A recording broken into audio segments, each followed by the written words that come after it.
6. Pretty good run out there. Walk us through the race.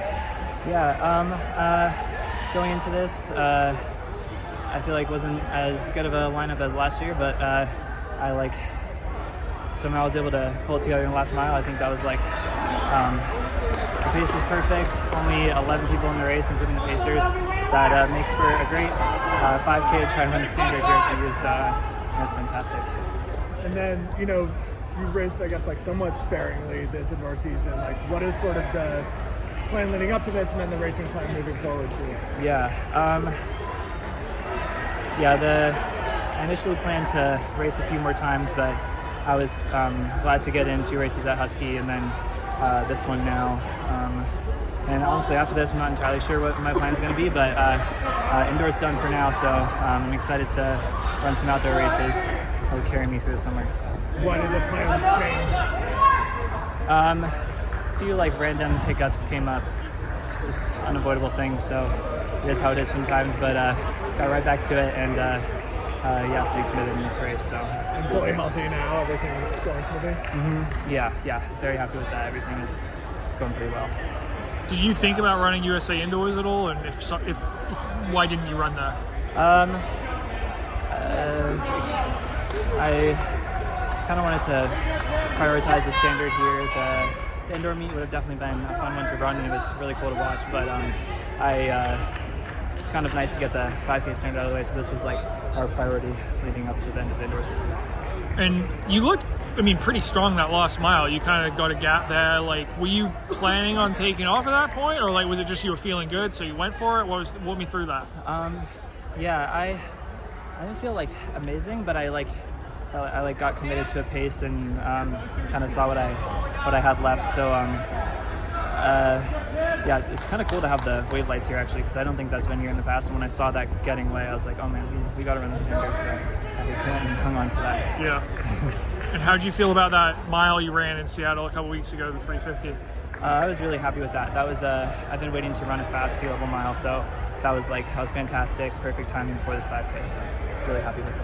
Yeah. Do you think that's your speed's better now than it was before, or how does that compare to last year indoors, I guess? I don't know. I feel I feel worse, but I'm faster. So I don't know what that means. It kind of trends in that direction sometimes. But I think today I don't know how fast that close was, but closing off a already fast pace, I think that has kind of improved for me. So it's been good.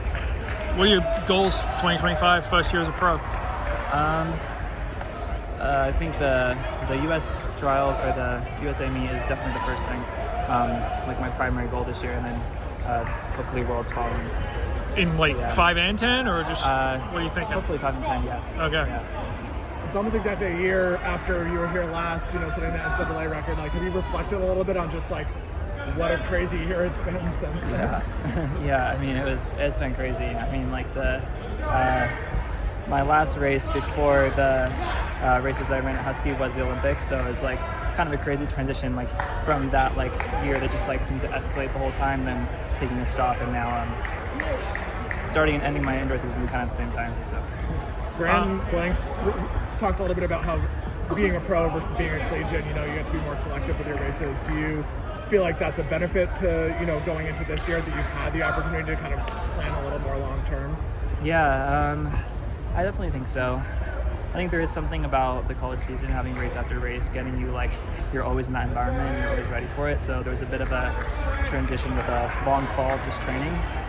But it's definitely, for overall fitness wise, it's definitely better to be selective with these races. The NCAA season is relentless if you're a distance runner. So. This time would have been an American record a couple weeks ago, and then Grant Fisher obviously broke it. But how does that make you feel? You're number 2 behind him in U.S. history now. Yeah, I kind of forgot that. That's crazy. Dang. He had to go and do that, but it's I'm super happy with this time. You said you had a couple hiccups throughout the fall and this indoor season. Was this time something that was kind of in your mind that you thought you could run today? The standard was the goal. Anything under that was a bonus. So I'm thrilled with today. Were those hiccups injuries, or was something else, or? A couple injury things came up, some sickness. I got attacked by a dog too. It's kind of a crazy thing, but tell us that story. What happened? I was in Scottsdale for a sea-level training camp, and then a dog came up and ripped at my quad. And it wasn't like a huge thing, but it took away like a week of training, and that kind of just postponed one more race. Do you Jeez. have rabies shots? No, we would think so, but no. That's just like crazy thing that happened. Although it was kind of exciting in a way, I guess, but horrible. So. Was this on a run or? Yeah, on a run. Yeah. Jeez. Yeah. Be careful in Phoenix. This is a PSA to the people of Scottsdale and Phoenix. Yeah. Yeah. All right. And then for you, the announcement of the swoosh track club and that transition that Mike's going through, like, have you thought about sort of what your training plan setup is going to be moving forward? Thankfully I'm able to train under Mike, so I'm super excited for that and be able to stay in Flagstaff. All right. Thank you, Nico. Thank you.